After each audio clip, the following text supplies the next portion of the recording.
दोस्तों, कभी कभी इंसान की अहमियत उसके चले जाने के बाद ही पता चलता है।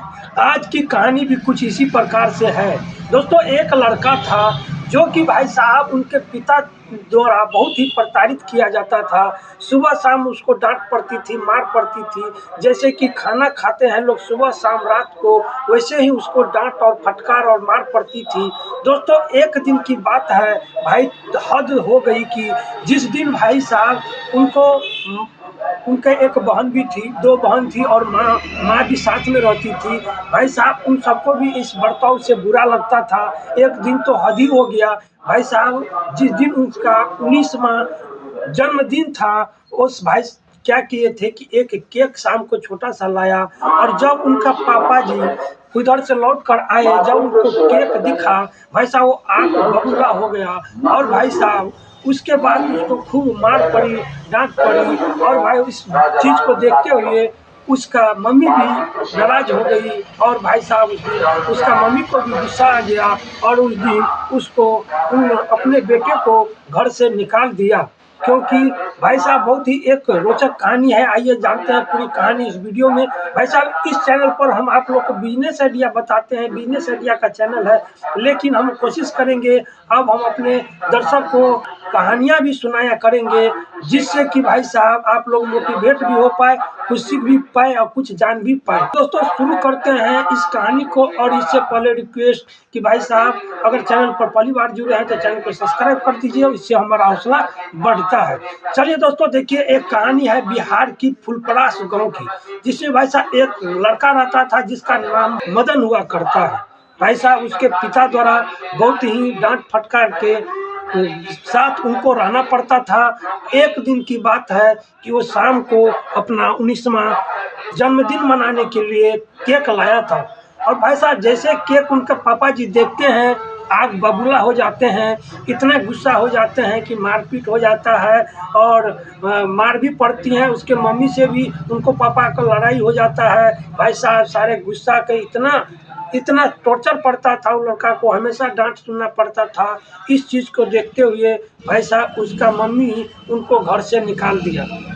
भाई साहब रात का 9 बज रहा था। जैसे ही लड़का घर से निकला, उनके 10 से 15 किलोमीटर दूरी पर एक रेलवे ट्रैक था। भाई वो उन्होंने सोचा कि हम जाते हैं इस रेलवे ट्रैक पर जान दे देंगे। जैसे ही रेलवे ट्रैक के ओर जा ही रहा था, कुछ ही दूरी पर भाई साहब एक ट्रक वाले रात के अंधेरे में अपना कुछ थोड़ा सा लाइट जलाकर और चक्का को खोल रहा था। भाई साहब वो वहाँ पर शाम से ही लगा हुआ था, चक्का खोलने का प्रयास कर रहा था, अकेले था, उसे हो नहीं पा रहा था। जैसे उन्होंने भाई साहब इनको देखते हैं, बोलते हैं भाई आप कहाँ जा रहे हो, थोड़ा सा हमें हेल्प कर दो भाई, थोड़ा सा चक्का लगाने में हमें मदद कर दो। भाई साहब वो भी क्या करते हैं, उनके साथ लग जाते हैं और उनके साथ चक्का सही करने में मदद करने लगते हैं। और करते करते भाई साहब आधा घंटा का वक्त बीत जाता है। इसके बाद दोस्तों चक्का फिट होता है।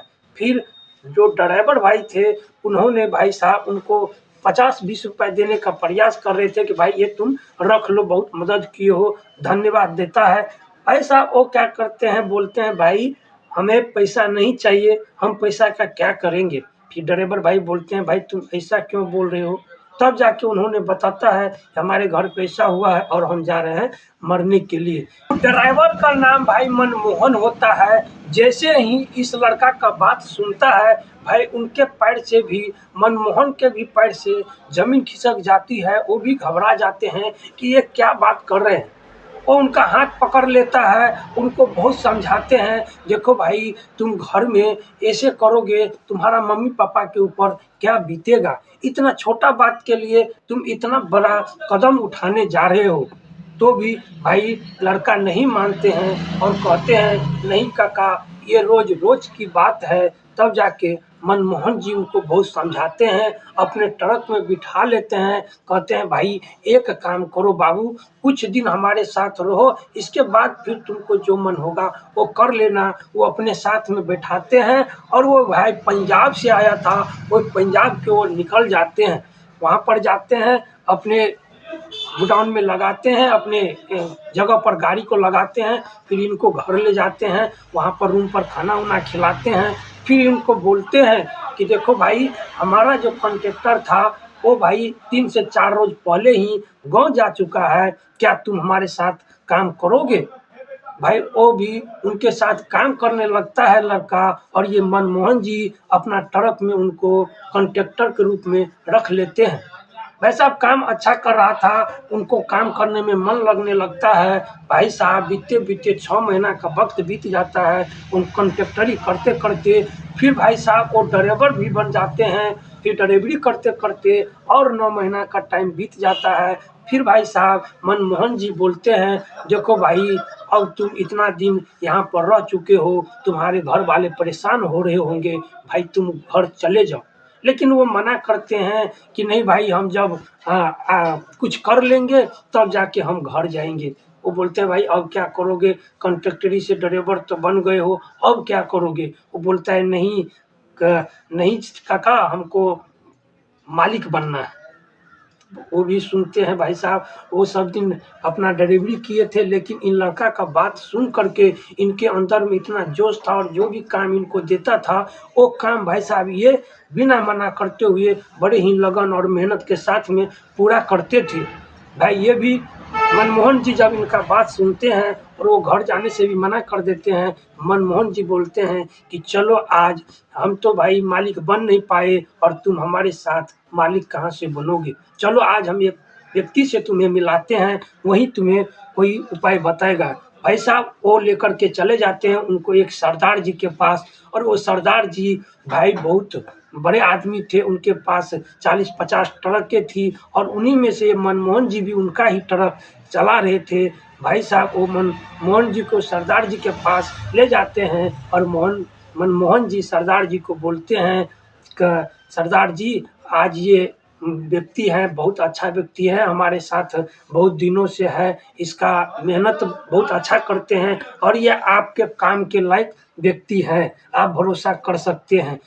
दोस्तों सरदार जी बोलते हैं, चलो मनमोहन ठीक है, जब तुम बोलते हो तो अच्छा ही होगा, इतना भरोसेमंद आदमी तुम हमारे पास बहुत दिनों से हो, बहुत सालों से हो, चलो इनको रख ले भाई। फिर उनको सरदार जी बोलते हैं, देखो भाई, वहाँ पर उनका छोटा मोटा काम करने लगता है। भाई साहब वो इतना कर्मशील था, सरदार जी कुछ ही दिनों के बाद उनको बोलते हैं कि भाई देखो, अभी हमारा ट्रक बिहार यूपी इधर के ओर जाते हैं, लेकिन हमारा मन है कि हमें पहाड़ी साइड में काम करना है, पहाड़ के ओर जाना है, तो भाई उसमें अभी हमारा प्रॉफिट भी ज़्यादा होगा, और उधर कोई जाता नहीं है। ओ भाई साहब जब ये बात मदन सुनते हैं, बोलते हैं जी सरदार जी, इस काम को हम करेंगे, और हम लेकर के जाएंगे आपका ट्रक पहाड़ पर, और वहाँ पर आपका काम करके देंगे। भाई साहब मन बोलते हैं, सरदार जी एक हमें ट्रक दे दीजिए और हम लेके जाते हैं। भाई मदन वहाँ से एक ट्रक लेते हैं, पहाड़ी साइड में जहाँ पर भी होते हैं दिल तोड़ मेहनत करते हैं। भाई साहब वो इतना मेहनत करते हैं, इतना मेहनत करते हैं कि भाई साहब वो 1 साल के बाद भाई साहब उन्होंने एक बार में 2 ट्रक अपना वो लीज पर ही ले लिया। भाई साहब किस्त के हिसाब से 2 ट्रक खुद का ले लिया, और उसी पहाड़ी में भी वो भी काम अपना कर रहा था। भाई साहब धीरे धीरे उनको अपना ट्रक से भी कमाई होने लगा, और धीरे धीरे कर करके भाई साहब उन्होंने और 2 ट्रक खरीद लिए, उनके पास टोटल 4 ट्रक हो गया। इसके बाद मदन फिर भाई साहब वही मनमोहन जी के पास, अपने गुरु के पास, यानी कि जो उनको सिखाए थे उनके पास भाई साहब ले जाते हैं, और उनको उनके पास कॉल करते हैं, और बोलते हैं काका आपने हमें बहुत मदद किए हैं, और आप आज हम कुछ काम ऐसा कर रहे हैं जो अभी तो हमको यहाँ पर कोई जानता नहीं है, कोई पहचानता नहीं है, कहाँ से आया है, कहाँ का है। भाई कोई हमें कोई कुछ बुरा भी कर सकता है, कोई ठग भी सकता है।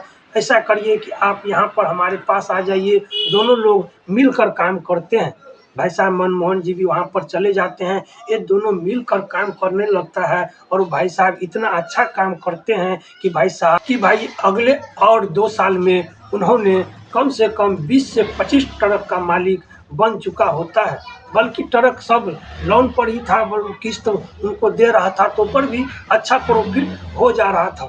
तभी भाई साहब मनमोहन जी एक दिन उनको बोलते हैं, और मनमोहन जी उनको बार बार बोलते रहते थे कि भाई अब देखो इतना दिन हो गया है, इतना वर्ष बीत चुका है, आपका घर वाले परेशान हो रहे होंगे, मम्मी पापा परेशान हो रहे होंगे, आप बोले थे हमारा बहन है वो परेशान हो रहे होंगे, तो आप ऐसा करो कि एक बार गांव घूम करके आ जाओ। मैं जितने बार भी मनमोहन जी उनको मनाने का कोशिश करते थे, ये एक ही बात बोलते थे कि हम जब बड़ा आदमी हो जाएंगे तब हम घर लौटेंगे। मदन भी सोचते थे, लेकिन ये अभी जाना नहीं चाहते थे। वो भी सोचते थे कि हमारे घर पे क्या कंडीशन में हम छोड़ के आए थे, अभी हमारे मम्मी पापा के ऊपर, बहनों के ऊपर क्या बीत रहा होगा, अब तो बहन भी शादी के लायक हो गया होगा, अब क्या हो रहा होगा, कैसे परिस्थिति में रहता होगा। लेकिन भाई वो काम में इतना बिजी हो गया था, उनको लगता था हम जिस दिन बड़ा आदमी हो जाएंगे उसी दिन हम घर लौटेंगे। दोस्तों, एक दिन मनमोहन जी ट्रक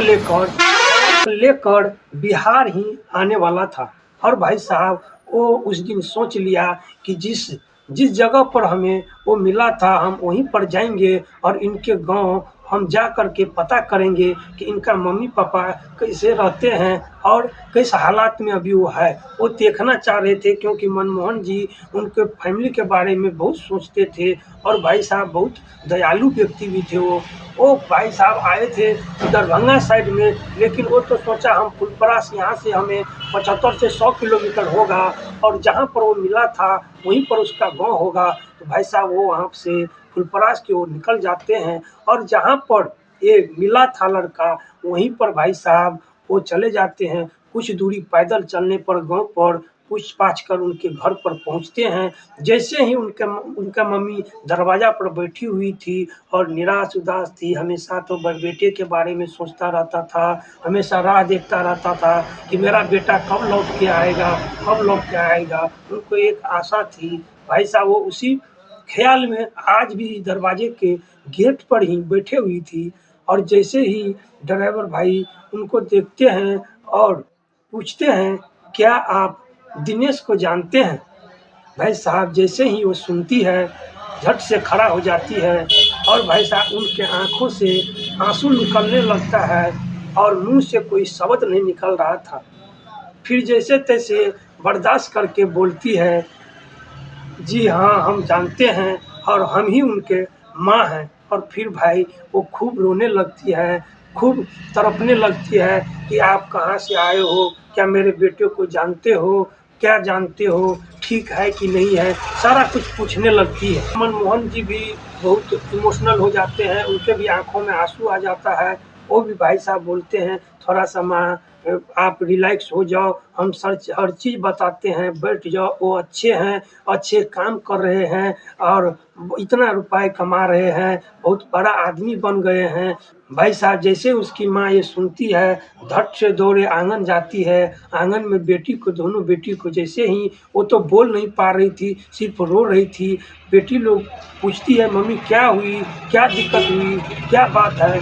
जैसे ही दिनेश बोलते हैं, जैसे ही दिनेश का नाम लेता है, वो दोनों बहन भी रोने लगती है कि मम्मी क्या हमारा भाई मिल गया है? मम्मी बोलती है, हाँ, एक आदमी आया है, चलो उनसे मिलवाते हैं। फिर वो दोनों बेटी के साथ में भी आते हैं, उनका पापा भी कहीं पर थे, वो भी लौट कर अपना दरवाज़ा की तरफ आते हैं, और सब कोई उनको सब कुछ बताते हैं। फिर बोलते हैं ड्राइवर भाई को कि आप खाना-पीना खा लो, लेकिन ड्राइवर भाई यानी कि मनमोहन जी भी बहुत वहाँ पे इमोशनल हो गए थे। वहाँ बोलती है, नहीं मम्मी अभी हमको खाना नहीं खाना है, अभी हमको काम है, जाना है।